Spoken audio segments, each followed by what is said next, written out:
어차피 이 챕터 이 전 챕터가 이제 아담 스미스랑 그다음에 케인즈 얘기가 나오기 때문에 거기서는 지금 정리하면 적을 게 없거든. 그러니까 지금 좀 정리해두면은 그 뒤에 그 앞에 할 때 곧 하겠지만 거기서 조금 편해질 것이야. 그러니까 밑에 공책에다가 차근차근, 공책이 아니고 공책 적든지 아니면 책에 적든지 차근차근 정리해서 어쨌든 이 내용을 정리해야 되고, 이 아담 스미스를 알고 나면은 그 뒤에 굉장히 많은 그 논리들이 뚫을 수 있거든. 그 전에 뚫어야 될 게 이거기 때문에, 물론 뭐 아담 스미스 가서 조금 더 깊이 얘기하겠지만 지금은 조금 편하게 대전제적으로 할 테니까 편하게 쓰면서 들으면 될 것 같아. 지금 공유제 비교를 하는데 왜 아담 스미스가 나왔냐 이렇게 이제 얘기하겠지만은, 이 이따가 보면 알겠지만 이 계보가 조금 있거든. 그 계보를 좀 따라가 보면은 우주선 윤리와 구명선 윤리 조금 다른 거지. 그렇게 봐도 괜찮고 또 이쪽 계보도 봐도 괜찮고 막 연결시킬 수 있어. 다양하게 이제 논리를 연결시키는 게 문제 풀기 상당히 좀 편하거든. 스미스의 국부론은 사실 이제 아담 스미스가 국부론 쓰기 전에 도덕 감정론을 먼저 썼거든. 그 내용부터 먼저 나중에 할 거니까 아담 스미스 진짜 가서는 지금 그 내용은 조금 빼고 할 테니까 국부로 많이 들어봤을 것이야. 고전 경제학이라 하고. 근데 사실 이 사람은 경제학자가 아니었거든. 근데 이제 이 책을 쓰는 바람에 경제학자라고 이제 완전 불리게 되었고, 경제학의 아버지란 말까지 들리게 되었는데, 이 뒤에 많은 그 내용들이 바로 아담 스미스의 내용을 비판하는 과정에서 생긴 그 내용이거든. 그게 최초이기 때문에 어쩔 수 없이 아주 이상적인 내용이 좀 포함되어 있어. 이제 아담 스미스가 말한 것들의 가장 그 결정적인 그 내용이 뭐냐고 물으면 이걸 말해줘야 돼. 개인이 사익을 추구하면 공익이 추구된다. 이걸 말하는 거거든. 그러니까 여기서 이제 공익이란 말은 뭐냐면은 퍼블릭 굿, 퍼블릭 인터레스트, 그다음에 커먼 굿 이렇게 쓰기도 하고 유틸리티란 말을 쓰거든. 그러니까 유틸리티란 말 자체가 경제학에서 두 번 쓰이는데, 첫 번째 쓰이는 게 이제 철학적으로 넘어가면 공익이 되고, 그다음에 효용이란 말도 있어. 그건 나중에 할 테니까. 어쨌든 개인이 사익을 추구하게 내버려 두란 말이야. 그러니까 개인이 사익을 추구하게, 개인은 우리 엄마 아빠겠지. 우리 엄마 아빠가 사익을 추구하게 내버려 두면은 공익이 추구될 것이야. 국가의 부는 추구될 것이야. 국부가 추구될 것이라고. 그러니까 국가는 개입하지 말란 말이겠지. 최대한 우리 국민들이 사익을 추구하게 내버려 두어. 그러니까 우리 아버님이 나가서 일하실 때 뭐 국가의 부를 위해서 일하도록 그런 게 중요한 게 아니고, 그냥 우리 자식에게 조금 더 좋은 가방 사주고 싶다. 우리 오늘 집에 갈 때 좀 치킨 한 마리 사가야 되겠다. 이런 식으로 이제 사익을 추구하게 막 내버려 두면은 그때는 자연스럽게 국민들이 많이 세금 내겠고 그럼 국부가 창출될 것이다. 이렇게 해서 사익을 추구하면 이제 공익이 추구된다. 이제 이 내용 자체가 가장 기본적인 국부론의 이 내용인 거야. 이제 물론 여기서 보면 약간 조금 나쁜 느낌도 있지. 뭐 사익을 추구, 개인의 이익만 추구한다는 건데, 사실은 이제 국부론 이전에 있었던 도덕 감정론을 보면은 그 내용은 그렇게 사익을 추구하자는 너무 그쪽으로만 치우치지 않아. 이게 사익을 추구하는 그 밑에 뭔가 깔려 있거든. 그건 다음에 할 것이고, 이 사익을 추구하면 공익이 추구된다는 거. 자, 이것 때문에 생긴 게 이제 이것 때문에 이거지. 이 자유시장 경제가 생긴 거야. 그게 자유방임주의거든. 자유롭게 국민들을 방임시켜 내버려두란 말이겠지. 그러니까 프리마켓 이코노미가 생기게 된 가장 결정적인 것은 뭐냐면은 국민들이 스스로가 내가 돈 많이 벌려고 그렇게 노력하도록 내버려 두면은 알아서 국부는 돌아갈 테니까 너무 개입하거나 아니면 간섭하지 말라는 그 말인 거야. 이게 이제 사람들이 마음대로 하도록 내버려 둔다. 이게 이제 그 엘사가 노래했었던 레디꼬거든. 이게 내버려 두어라, 내버려 두어. 그러면 내가 알아서 할 테니까 내버려 두어. 이걸 그 프랑스 용어로 레제페어라거든. 이제 레제페어란 말이 너희들이 보기에는 이거 프랑스 말인데 알아야 되겠냐 하겠지만 사실 레제페어라고 그대로 나오기도 해. 비문학에서. 영어도 레제페어라고 그대로 나오거든. 그 레제페어라는 것이 기본적으로 자유시장 경제, 내버려 두어라, 알아서 할 테니까 레디꼬 뭐 이런 식으로 된다는 그 말이겠지. 그럼 국가는 뭐 할까? 국가는 개입하지 말란 말이야. 국가는 국민의 경제 생활에는 개입하지 말고, 국가는 그냥 기반 시설만 깔아주고, 야경 국가, 국민들이 마음껏 일할 수 있도록 지켜오고 보호해주기만 하라는 그 말인 것이야. 따라서 뭐 국방의 의무를 하든지 아니면은 뭐 그 도시를 안전하게 하든지, 대신 국민들의 경제적 생활에는 개입하지 말라는 그 말이겠지. 개인은 공익을, 이게 되게 중요해. 그럼 우리 아버님은 공익을 추구하는 방법을 안 해 모르냐? 몰라. 의도는 안 해 모르냐? 모르는 거야. 아버님이 일하러 나가실 때 내가 오늘 정말 국가의 부를 위해서 열심히 공익을 위해서 일하고 올게. 그런 아버님은 아무도 안 계시는 거야. 그러니까 국민들은 공익을 추구하는 방법도 모르고 의도도 모르기 때문에 개인들이 공익을 추구하라는 거랑 그 권유도 하지 말고 그렇게 강제하지 말고 내버려 두란 말이야. 사익을 추구하게. 그럼 자연스럽게 공익이 추구될 것이고 국가의 부가 추구될 것이야. 그래서 이게 바로 보이지 않는 손이라거든. 다른 말로 보이지 않는 시장의 손이란 말인데 그 시장에서 국민들이 알아서 이렇게 열심히 사익을 추구하게 되면은 그 보이지 않는 시장 뭐 국가가 개입하는 그러한 정책들에 대한 그런 문서 또는 그런 법률들 이런 것이 없다 하더라도 알아서 시장이 돌아갈 것이고 아담 스미스는 여기서 말하지 이렇게대로 내버려 두면은 절대로 실업률이 없다고 말해. 그 실업률이 생길 수 없다 말하거든. 그럼 실업률이 생기잖아. 그게 바로 일종의 시장 실패라고 해. 그러니까 뭐 시장 실패란 말이 앞으로 나오겠지만 백그라운드 이번에 시장 실패는 전부 다가 아담 스미스의 국부론에 또 고정 경제학에 또는 자유시장 경제에 맞지 않는 그 내용들이 다 시장 실패인 거야. 그게 한 대여섯 가지가 있거든. 이게 되게 유명한 말이다. 자, 우리 저녁거리는 정육업자, 양조업자, 제빵업자들의 자비심이 아니라, 그러니까 그들이 공익을 위해서 우리 주위의 사람들을 위해서 정말로 멋지는 그러한 맛있는 그러한 빵과 맛있는 그러한 술과 맛있는 그러한 고기를 줘야지 하는 자비심이 아니라 단지 그들도 자기 자식들을 제대로 먹이고 돈 많이 벌어서 우리 집 사야 되고 우리 가족 여행 가고 우리 가족 해외여행 가고 이런 식으로 하는 전부 다 이기심인 거야. 근데 문제는 이 이기심이란 걸 나쁘게 보지는 말도록 해. 왜냐하면 그 이면에 깔려 있는 도덕 감정론이라는 내용이 있기 때문에. 그럼 여기서 이제 공익이란 말이 퍼블릭 굿, 퍼블릭 인터레스트, 커먼 굿, 이제 유틸리티라고 하잖아. 유틸리티는 경찰대에 몇 년 전에 나온 적이 있어서. 그럼 사익은 영어로 뭐냐면은 사익은 프라이빗 굿, 프라이빗 인터레스트 또는 셀프 인터레스트 사익이라고 하지. 그래 이 내용을 먼저 싹 정리하고 잘 깔끔하게 정리해 주어. 백그라운드 1권도 조만간에 내가 국어 노트를 한번 싹 만들어 주려고 해. 그러면 이제 작업이 꽤 많이 걸리는데 어쨌든 동영상도 만들어 줄 것이고 따라서 아담 스미스의 국부론이 무엇이며 그 다음에 그 사익을 추구한다는 게 무엇이며 그럼 사익을 추구는 공익이 추구될 것이란 말이며 그럼 자유시장 경제라는 것이 무엇이며 프랑스 말로 무엇이며 그럼 국가는 뭐 하지 말라 개입하지 말라는 것이며 그리고 보이지 않는 손이 무엇인가 이런 것들 그리고 결국에는 이 문장 밑에 있는 우리의 저녁거리는 정육업자 양조업자 제빵업자들의 자비심이 아니라 그들의 이기심에서 나온다는 이 이기심이란 건 굉장히 많은 지문에서 이게 언급이 되거든. 수능도 그대로 이 지문이 나오기도 해. 그러니까 이 내용 알아두어야 되거든. 근데 이렇게 했을 때 뭐 좋은 일만 생겼겠냐? 그렇지 않았겠지. 그래서 이 뒤에 나온 그러한 사람이 이름이 바로 케인즈라는 사람인데 케인즈는 최근 2년간 수능 문제였어. 그러니까 알아두어야 되는데 지금 이게 아담 스미스는 국가의 개입을 불허하잖아. 그럼 뒤에 나오는 케인즈는 국가가 개입하자는 그 말이거든. 케인즈가 수정 자본주의라서 자본주의를 수정한 것이야.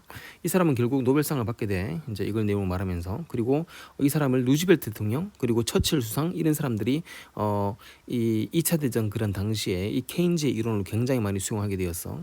이제 이 사람 말한 게 뭐냐면은 개인이 사익을 추구하게 내버려 두잖아. 그럼 아담 스미스 말대로 그렇게 되는 것이 아니고 시장이 실패하더란 말이야. 그래서 이제 공익을 추구가 안 된다는 그 말이겠지. 그러니까 그 이유는 무엇인가가 뒤에 곧 나올 것이니까 개인이 사익을 추구하면 추구하도록 내버려 두면 안 된다. 개개인이 사익을 추구하게 되면은 그때는 공익이 파괴될 것이야. 그래서 이제 고정 경제학의 폐해 여기에 대한 대안을 만들었거든. 고정 경제 폐해가 뭔데? 사익을 추구하면 공익이 추구된다고 했는데 그렇게 안 됐어. 그 폐해가 바로 대공황인 거야. 대공황에 대해서 설명하면 또 굉장히 많은 걸 설명하겠지만은 뭐 지금은 간단하게 어쨌든 대공황이 생기면서 아담 스미스의 자유시장 경제가 맞는 것만은 아니라는 그렇게 결론이 나오게 되면서 이제 처칠 그다음에 루즈벨트 이런 사람들이 케인즈에 대한 굉장히 많이 이제 신뢰를 하게 됐거든. 그리고 뉴딜 정책 같은 것들 결국에는 국가가 개입을 해야 돼. 이것 때문에 이제 국가가 개입하자는 거지. 그러니까 경제는 앞으로도 그러니까 자유시장 경제 나오자 아담 스미스가 그럼 케인즈 나왔거든. 케인즈도 계속 유지됐냐? 아니, 저 나중에 되면 이제 제 1, 2차 오일 파동, 우리 아버님들이 되게 힘들었던 그런 세대, 그 당시 1, 2차 오일 파동으로 국가가 기름을 틀어 잡아버린 거야 중동에서. 국가가 개입해가지고 기름이 이제 안 풀리는 거지. 세계 경제가 멈춰버렸지. 그러니까 이제 그것 때문에 생긴 것 때문에 케인즈도 이제 또 틀렸다. 또 이제 신자유주의. 그러니까 경제는 앞으로 계속 이럴 것이야. 국가가 개입하고 안 개입하고 개입하고 안 개입하고 개입하고 안 개입하고 이런 식으로 나갈 거니까 그 외에 있는 행동 경제가 좀 다른 분야고. 따라서 이제 이 경제학이라는 것의 흐름을 좀 알면 될 것 같아. 경제학의 큰 차이는 뭐냐? 국가가 개입하는 것과 개입하지 않는 것. 그럼 지금 문재인 대통령의 그 우리나라 같은 경우에는 이제 분수 효과 이런 건데 그건 국가가 개입하는 거고 이전 대통령들은 개입하지 않는 거고, 개입하고 안 하고의 차이점이 있다는 그 말이겠지. 어쨌든 개입이란 단어가 아까 이제 공익 사익을 봤는데, 개입이란 단어는 뭐냐면은 이제 인터벤션이야. 이 단어가 이제 최근 2년간 수로 나왔던 그 단어이기 때문에 알아두어야 돼. 밑에 보면 뒤에 보면은 이제 공유주의 비극은 이제 뭐냐고 이 말이 나올 수 있잖아, 맞지? 이 말이 뭐냐면은 가렛 하딘 아까 이제 동영상 봤던 것처럼, 그리고 고등부 정규반이 했던 것처럼, 우리가 이제 오늘 하는 것처럼 공유주의 비극은 조금 내용이 좀 깊어. 이게 우주선 윤리와 구명선 윤리 먼저 보도록 하는데, 이 공유주의 비극은 사실 우주선 윤리를 비판하기 위해서 나오는 그런 내용이었단 말이겠지. 그러니까 자발적으로 국민들이 그렇게 하도록 내버려 두면은 필연적인 공유주의 비극이 생기는 거야. 이게 이제 가장 이제 시약한 이제 계보를 알려줄게. 사익을 추구하면 공익이 추구된다고 말했던 건 누구였지 아까? 아담 스미스였지. 아담은 자유시장 경제였단 말이겠지. 근데 이제 자유시장 경제에 사익을 추구하면 공익이 추구된다, 또는 어쨌든 개인이 이기심으로 사익을 추구하면 공익이 추구될 것이니까 사익을 추구해 내버려 두어라, 이렇게 이제 하면은 자유롭게 된다, 이렇게 했는데, 여기서 첫 번째로 이제 경제학적 부분에서 이제 대공황이 터진 것이야. 대공황을 간단하게 얘기해주면은, 대공황은 뭐 알다시피 굉장히 힘들었던 시기인데, 미국이 대공황을 벗어나게 되었던 시점은 이제 그 월드워 2 때 2차 대전 때 파병인 거야. 파병되면서 이제 국가가 이제 국민들을 파병하고, 국가가 이제 군수물자를 만들게 되고, 그러니까 어쩔 수 없이 이제 그 일자리가 없으니까 그때 결국에는 대공황이라는 그런 상황을 극복하기 위해서 파병을 하게 되고, 결국에는 어떤 사람 말하지, 자유시장 경제에 대한 대공황을 생긴 대공황에 대해서 벗어날 수 있었던 것은 미국 청년들의 핏값으로 바꾸었다는 그 말이거든. 수없이 많은 청년들이 미국에 돈을 보내주면서 엄청나게 많은 일자리를 창출하고, 군수물자 여성들은 전부 다 공장에 가서, 남성들 가서 무기를 만들고, 이렇게 일자리를 만드니까 결국에는 벗어났던 것이거든. 그러니까 결국에는 국가가 개입해야 된다는 그 말인 거야. 그래서 여기서 나온 게 뭐냐면은 사익을 추구하니 공익이 추구되지 않았다는 그 내용이 이제 나온 거지. 그게 알 수 있는 게 바로 대공황인 것이야. 그래서 이제 이쪽으로 쭉 나와서 경제학적으로 나온 사람이 바로 케인즈의 수정 자본주의인 거지.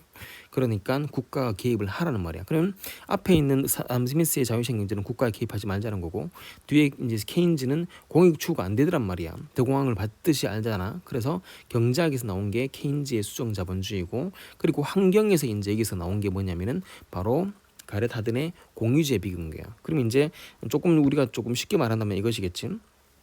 여기와 너무 크게 썼네. 앞에 거와 뒤에 거의 차이는, 여기는 국가의 개입을 보라는 거야. 그럼 뒤에 건 전부 다 이제 국가가 개입하자는 거야. 이 차이가 있지. 국가의 개입해서 수정 자본주의를 해서 국가가 그 민영화 이런 것들도 약간 조금 이제 그 뒤에 나온 건데, 그 민영화는 좀 빼고 국가 개입해서 이제 국가가 운영하는 거란 회사를 만들고, 국가가 진짜 국가의 경제에 개입하고, 지금 우리나라는 굉장히 많이 개입한 것이지, 기업에 개입을 하고 이런 식으로. 가렛 하든의 공유주의 비극도 마찬가지겠지. 국가가 개입해가지고 철저히 공유주의 파괴될 수밖에 없는 필연적 상황이기 때문에, 이제 이걸 벗어나기 위한 가장 좋은 방법은 국가가 자발적으로 하지 않고 국가가 강제적으로 뭐 한다고 개입하는 것이지. 그래서 이제 가렛 하든의 공유주의 비극은 이 내용을 좀 조심해야 돼.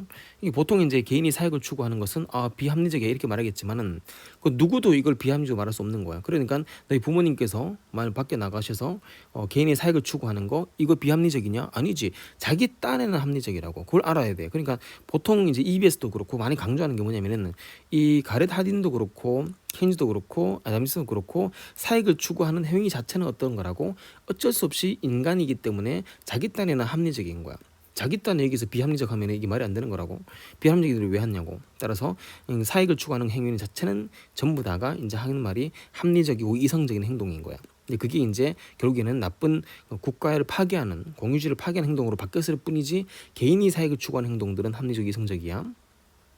공유주의 비극의 교훈이 있거든. 이건 이제 고등부는 수업을 했어서 알겠지만은, 내가 지금까지 수업을 쭉 하면서 16년 동안 하면서 공유주의 비극 지문이 나올 때마다 굉장히 조금 딜레마가 있었어. 이 공유주의 비극은 그럼 공유주의를 잘 가꾸자는 말이냐, 아니면 공유주의에 대해서 제한을 하자는 말이냐, 이게 약간 좀 헷갈렸고, 난 둘 다 같은 줄 알았었어. 근데 이번에 이제 구조선율을 알면서 확실하게 알았던 거 뭐냐면은, 공유주의 비극의 경우는 공유주의를 정말 잘 가꾸어서, 분당 주안권을 잘 가꾸어서 모두가 함께 잘 살도록 하자, 이게 중심이 아니었었고, 가렛 하든이 말했던 것처럼 공유주의는 필연적으로 파괴될 수밖에 없기 때문에 강제적으로 규제하자는 것이야. 그리고 들어올 수 없는 사람들은 가감하게 버리자는 거지. 그러니까 후진국을 도와주지 말자는 그런 내용이 나온 것처럼 공유지의 비극은 첫 번째 공유지를 제한하자는 거야. 함께 잘 가꾸자는 게 아닌 거지. 들어올 수 있는 인원만 중앙공원에 들어오고 나머지는 버리자는 거지. 못 들어오게 하자는 거지. 이 제한에 중점을 둔 것이라고. 그리고 두 번째 뭐냐면은 못 들어온 사람들은 각자 행편에 따라서 스스로 해결책을 모색하라고.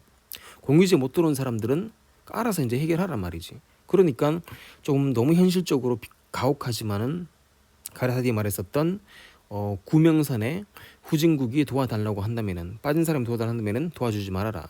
왜? 함께 공멸할 수밖에 없기 때문이야. 그래서 이런 내용이 나왔다는 걸 같이 한번 쭉 연결하면 될 것 같아요. 다시 말하지만은 개인이 사익을 추구하는 행위는 자기 딴에는 합리적인 행동이 되는 것이야. 파멸은 모든 인간이 달려가는 최종 목적지이다.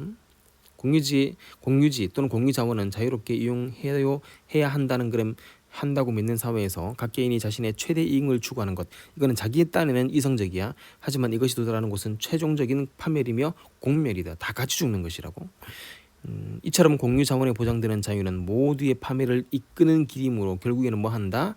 국가가 개입하여 강제적으로라도 공유지를 제한시키자. 여기 공유지의 비극을 말한 사람 가르사디였었고, 사익을 위해 대지 또는 대기, 바다, 산림, 강과 하천 등의 공유지를 오염시키면은 공유지는 필연적으로 파괴되게 돼 있어. 그러니까 자신들의 이익보다 지구 전체 이익을 우선시하는 강제를 행하지 않는 한, 따라서 자신들이 알아서 내버려 두어서 스스로가 공유지를 절제하는 행동들 절대로 보이지 않을 것이니까 지구 전체를, 즉 공유지의 전체를 보호하기 위한 국가의 강제적인 그러한 행위가 또는 강제적인 것은 당연히 비자발적이지. 비자발적으로 강제적으로 행하지 않는 한 공유지는 필연적으로 당연히 비극이 될 수밖에 없는 것이거든. 공멸과 파멸인 것이야. 그래서 아까 방금 말한 것처럼 공유지의 비극의 교훈이 뭐냐면, 첫 번째 공유지를 가꾸자는 게 아니고 또는 넓히자는 게 아니고 제한하자는 것이며, 두 번째는 뭐냐면은 그 공유지에 못 들어오는 사람들은 각자 알아서 해결하자는 것이지. 그래야지 그 사람들도 자기들이 살 수 있는 그런 방법, 그 사람들은 뭐 동영상 말한 것처럼 후진국이겠지. 후진국도 알아서 뭐 할 것이라고 그렇게 자기들의 갈 길을 모색한다는 그 말이 되겠지. 약간 조금 그 이 동영상과 그 동영상을 구명선윤리 이 두 가지를 조금 섞어야지 제대로 된 그런 작품이 나올 것 같은 느낌이 좀 들어. 자, 넘어갈게.